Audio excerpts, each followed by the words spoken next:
Hello dear student, welcome to NEET UG YouTube channel. Dear student, अगर आप NEET 2022 में बैठने वाला है और आप ईएसआई मेडिकल कॉलेज में आईपी कोटा के थ्रू एडमिशन लेना चाहते हैं तो आप इस वीडियो को जरूर लास्ट तक देखिए। आपको मैं बताना चाहूंगा कि ईएसआई मेडिकल कॉलेज में आईपी कोटा के अंडर में जितने सारे एमबीबीएस सीट और बीडीएस सीट है, अगर आप उसके लिए काउंसलिंग करना चाहते हैं तो आपके पास आईपी सर्टिफिकेट होना चाहिए। इस वीडियो में मैं आपको बताऊंगा कि आईपी कोटा के अंडर में टोटल कितने एमबीबीएस सीट, कितने बीडीएस सीट अवेलेबल है, और साथ में ये भी बताऊंगा कि आईपी सर्टिफिकेट के लिए कौन एलिजिबल है, कौन एलिजिबल नहीं है। अगर आप एलिजिबल है तो आपको कब कहाँ पे एप्लीकेशन करना है, एप्लीकेशन प्रोसेस कैसा रहेगा, और एप्लीकेशन करने के लिए आपको कौन कौन इंपॉर्टेंट डॉक्यूमेंट्स की जरूरत पड़ेगी, वो सारी चीज इस वीडियो में मैं डिटेल्स में बात करूंगा।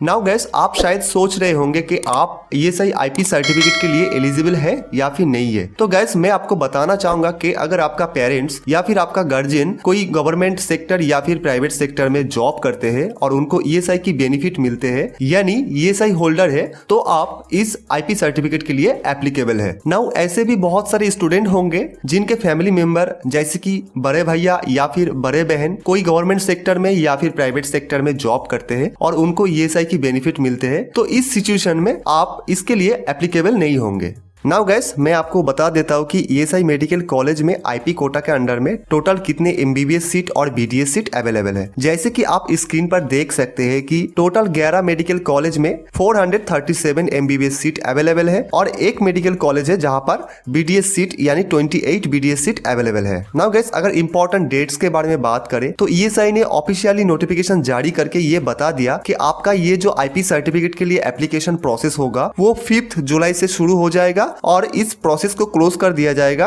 26 जुलाई को, यानी आपके पास लगभग 21 डेज है। तो चलिए मैं आपको बता देता हूं कि आप कैसे आईपी सर्टिफिकेट के लिए अप्लाई कर सकते हैं। अप्लाई करने के लिए आपको ईएसआई की ऑफिशियल वेबसाइट पर जाना पड़ेगा और उस ऑफिशियल वेबसाइट पर आपको अप्लाई करने के लिए लिंक मिल जाएगा, जहां पर आप सारे इंफॉर्मेशन देने के बाद आप उसको अप्लाई कर सकते हैं। और अप्लाई करने के बाद आपको उस एप्लीकेशन का एक प्रिंट आउट निकल के लेना है और उस एप्लीकेशन के साथ आपको जो जो डॉक्यूमेंट्स आप सबमिट करेंगे वो सारे डॉक्यूमेंट्स आपका सेल्फ अटेस्टेड होना चाहिए। तो चलिए मैं आपको बता देता हूं कि आपको उस एप्लीकेशन के साथ कौन कौन डॉक्यूमेंट्स जमा करना पड़ेगा।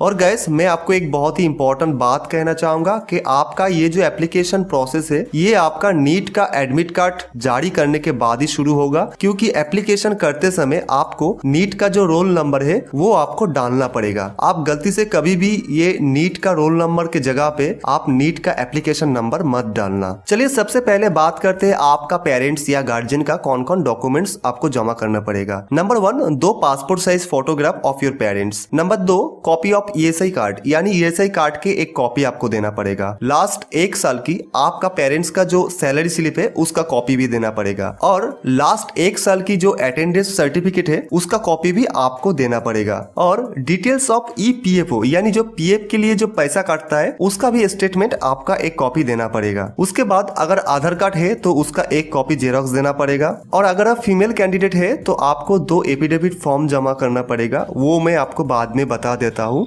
नाउ बात करते हैं आपका कौन कौन डॉक्यूमेंट्स आपको सबमिट करना पड़ेगा। सबसे पहले आपका 2 पासपोर्ट साइज फोटोग्राफ, उसके बाद आपका नीट का जो एडमिट कार्ड आएगा उसका एक कॉपी आपको जमा करना पड़ेगा। साथ में आपका कोई रेसिडेंस प्रूफ आपको देना पड़ेगा। अगर आपका आधार कार्ड है तो आपका आधार कार्ड का एक कॉपी जेरॉक्स देना पड़ेगा। आपका बार्थ सर्टिफिकेट या फिर क्लास 10th की जो सर्टिफिकेट है उसका एक कॉपी आपको देना पड़ेगा। उसके साथ में आपका क्लास 12 या फिर एचएस का जो सर्टिफिकेट है उसका एक कॉपी देना पड़ेगा। अगर आपका रिजल्ट अभी तक नहीं आया या फिर सर्टिफिकेट नहीं आया तो कोई भी दिक्कत नहीं है। देन अगर आपका कोई कास्ट सर्टिफिकेट है जैसे कि SC ST OBC तो उसके भी एक कॉपी आपको देना पड़ेगा। अगर आप EWS कैटेगरी से यानी इकोनॉमिकली वीक सेक्शन से बिलोंग्स करते हैं तो उसके जो सर्टिफिकेट होते हैं उसका एक कॉपी आपको जमा करना पड़ेगा। आपको बता दूं ये सारे डॉक्यूमेंट्स आपका सेल्फ अटेस्टेड होना चाहिए, और ये सारी चीज आपको उस एप्लीकेशन के साथ जो ईएसआई की ब्रांच ऑफिस है या फिर रीजनल ऑफिस है या फिर सब रीजनल ऑफिस है है वहाँ पर आपको जमा करना पड़ेगा। और इन सारे डॉक्यूमेंट्स जमा करने के बाद आपको एक एक्नॉलेजमेंट स्लिप दिया जाएगा जहाँ पर ब्रांच ऑफिस मैनेजर का साइन होगा या फिर स्टैंप होगा। और आपको मैं बता दूं कि आप बस एक बार ही इसके लिए अप्लाई कर सकते हैं क्योंकि एक कैंडिडेट के लिए बस एक ही एक्नॉलेजमेंट स्लिप दिया जाएगा। और आपको मैं बता दूं कि आप लॉगिन करके ये चीज भी देख पाएंगे कि आपका जो एप्लीकेशन है